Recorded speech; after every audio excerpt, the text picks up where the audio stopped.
68,7% од родителите би избрале паралелен пристап, комбинирана настава со физичко присуство и онлайн настава, но никако не би поддржале настава со физичко присуство на децата ако има голем број на заразени од COVID-19. Овие бројки се дел од истражувањата што ги направи првата детска амбасада Меѓаши. 52,4% би подпишале согласност, ова е многу важно, нивните деца да одат во училиште секој ден.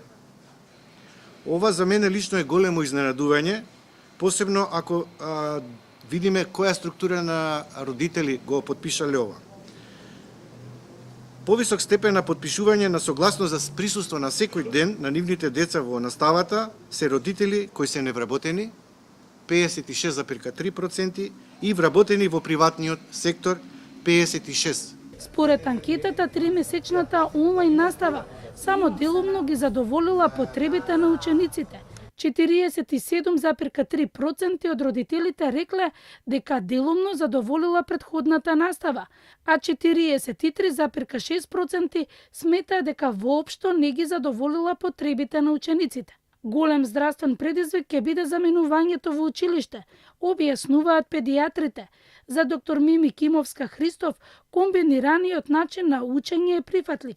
До сега 5% од децата до 15 години со COVID-19 се хоспитализирани, а 9% се лекуваат дома. Децата кои што пак се низ тие маски дишат, N95, N99 зборувам сега.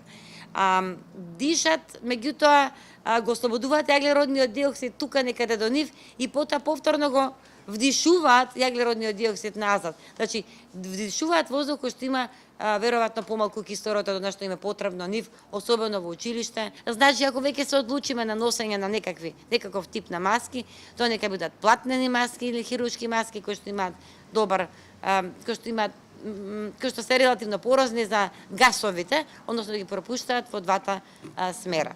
Народниот правобранител во извештајот за онлайн образованието објаснува дека ваквиот модел на учење бара длабока трансформација во делот на управување, осмислување и следење на успехот кај учениците.